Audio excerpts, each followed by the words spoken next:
राधे राधे दोस्तों, जय श्री कृष्ण। तो आइए श्रवण करते हैं संतोषी माता व्रत कथा। एक बुढ़िया थी जिसके 7 बेटे थे। उनमें से 6 कमाते थे और एक निकम्मा था।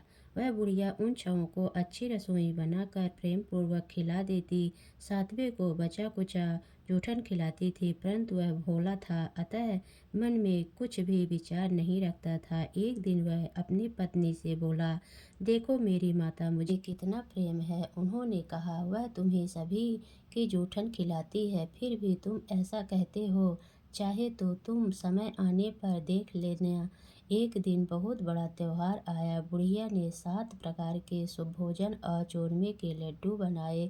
7वां लड़का यह बात जांचने के लिए सीखने का बहाना करके पतला कपड़ा ओढ़कर सो गया और देखने लगा। माँ ने उनको बहुत अच्छे आसनों पर बिठाया और 7 प्रकार के भोजन और लड्डू परोसे। वह उन्हें बड़े प्रेम से खिला रही है।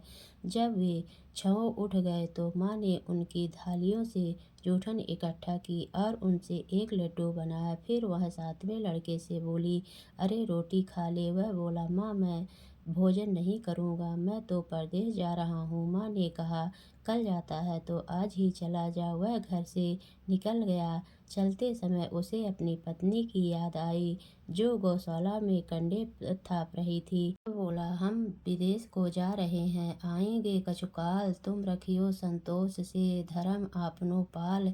इस पर उसकी पत्नी बोली, जाओ पिया आनंद से हमारी सोच हटाए। राम भरोसे हम रहे, ईश्वर तुम्हें सहाय। देहु निशानी आपनी देख धरु मैं धीर। सुधि हमारी न बिसरइयो, रखियो मन गंभीर। इस पर वह लड़का बोला, मेरे पास कुछ नहीं है, यह अंगूठी है, सो ले और मुझे भी अपनी कोई निशानी दे। यह बोली, मेरे पास क्या है, यह गोबर भरे हाथ हैं। यह कहकर उसने अपने पीठ पर गोबर के भरे हाथ के थप्पे मार दी। वह लड़का चल दिया। ऐसा कहते हैं इसी कारण से वह विवाह में पत्नी पति की पीठ पर हाथ का छापा मारती है। चलते समय वह दूर देश में पहुंचा। वह एक व्यापारी की दुकान पर जाकर बोला, भाई मुझे नौकरी पर रख लो। व्यापारी को नौकरी की जरूरत थी, अतः बोला, तनख्वाह काम देख कर देंगे, तुम रह जाओ। वह सवेरे 7 बजे से रात की 12 बजे तक नौकरी करने लगा। थोड़े ही दिनों में सारा लेन देन और हिसाब किताब करने लगा। सेठ के 7-8 नौकर चक्कर खाने लगे। सेठ ने उसे 2-3 महीने में आधे मुनाफे का हिस्सेदार बना दिया। 12 वर्ष में वह नामी सेठ बन गया और उसका मालिक उसके भरोसे काम छोड़कर कहीं बाहर चला गया। इधर उसकी औरत को सास और जेठानियाँ बड़ा कष्ट देने लगी। वे उसे लकड़ी लेने जंगल में भेजती, भूसे की रोटी देती, टूटे नारियल में पानी देती। वह बड़े कष्ट से जीवन व्यतीत कर रही थी। एक दिन जब वह लकड़ी लेने जा रही थी तो रास्ते में उसने कई औरतों को व्रत करते देखा। वह पूछने लगी, बहनों यह किसका व्रत है, कैसे करते हैं और इससे क्या फल मिलता है। तो एक स्त्री बोली, यह संतोषी माता का व्रत है, उसके करने से मनोवांछित फल मिलता है। इससे गरीबी, मन की चिंताएं, राज के मुकदमे, कलह, रोग नष्ट होते हैं और संतान सुख, धन, प्रसन्नता, शांति, मन पसंद वर मिले व बाहर गए हुए पति के दर्शन होते हैं। उसने उसे व्रत करने की विधि बता दी। उसने रास्ते में सारी लकड़ियां बेच दी व गुड़ और चना ले लिया। उसने व्रत करने की तैयारी की। उसने सामने एक मंदिर देखा तो पूछने लगी, यह मंदिर किसका है। वह कहने लगी, यह संतोषी माता का मंदिर है। वह मंदिर में गई और माता के चरणों में लौटने लगी। वह दुखी होकर विनती करने लगी, माँ मैं अज्ञानी हूँ, मैं बहुत दुखी हूँ, मैं तुम्हारी शरण में हूँ, मेरा दुख दूर करो। माता को दया आ गई। एक शुक्रवार को उसके पति का पत्र आया और अगले शुक्रवार को पति का भेजा हुआ धन मिला। अब वे तो जेठ जेठानी और सास नाक सिकोड़ने लगे कहने लगे, खातिर बढ़ेगी, यह बुलाने पर भी नहीं बोलेगी। यह बोली, मंत्र और तंत्र आवे तो सभी को अच्छा है। उसकी आंखों में आंसू आ गए। वह मंदिर में गई और माता के चरणों में गिर कर बोली, हे माँ, मैंने तुमसे पैसा कब मांगा था? मुझे तो अपना सुहाग चाहिए। मैं तो अपने स्वामी के दर्शन और सेवा करना मांगती हूँ। तब माता ने प्रसन्न होकर कहा, जा बेटी, तेरा पति आवेगा। वह बड़ी प्रसन्नता से घर गई और घर का काम काज करने लगी। उधर संतोषी माता ने उसके पति को स्वप्न में घर जाने और पत्नी की याद दिलाई। उसने कहा, माँ, मैं कैसे जाऊँ? परदेश की बात है, लेन देन का कोई हिसाब नहीं है। माँ ने कहा, मेरी बात मान, सवेरे नहा धोकर मेरा नाम लेकर घी का दीपक जलाकर दंडवत करके दुकान पर बैठना। देखते देखते सारा लेन देन साफ हो जाएगा, धन का ढेर लग जाएगा। सवेरे उसने अपने स्वप्न की बात सभी से कही तो सब खिल्ली उड़ाने लगे, कहने लगे कि कहीं सपनों की भी बात सत्य होती है। पर एक बूढ़े ने कहा, भाई, जैसे माता ने कहा है वैसे करने में क्या डर है? उसने नहा धोकर माता को दंडवत करके घी का दीपक जलाया और दुकान पर जाकर बैठ गया।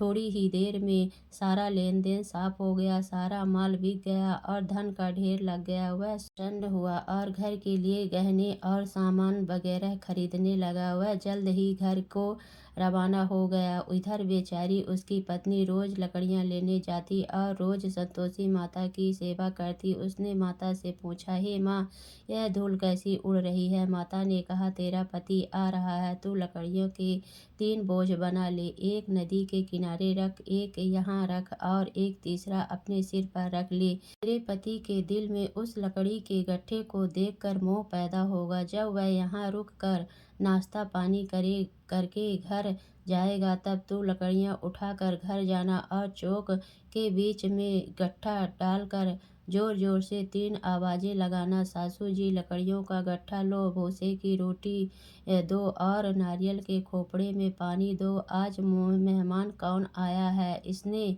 अम्मा के चरण छुए और उसके कहे अनुसार सारा कार्य किया। वह तीसरा गट्ठा लेकर घर गई और चौक के डालकर कहने लगी, सासू जी, लकड़ियाँ का गट्ठा लो, भूसे की रोटी दो, नारियल के खोपड़े में पानी दो। आज मेहमान कौन आया है? यह सुनकर सास बाहर आकर कपट भरे वचनों से उसके दिए हुए कष्टों को भुलाने के लिए कहने लगी, बेटी, तेरा पति आया है, आ मीठा भात और भोजन कर और गहने कपड़े पहन। अपनी माँ के ऐसे वचन सुनकर उसका पति बाहर आया और अपनी पत्नी के हाथ में अंगूठी देखकर व्याकुल हो उठा। उसने पूछा, यह कौन है? माँ ने कहा, यह तेरी बहू है। आज 12 वर्ष हो गए यह दिन भर घूमती फिरती है, काम काज करती नहीं, तुझे देखकर नखरे करती है। यह बोला, ठीक है, मैंने तुझे और इसे देख लिया है, मुझे दूसरे घर की चाबी दे दो, मैं उसमें रहूंगा। माँ ने कहा, ठीक है, जैसी तेरी मर्जी। और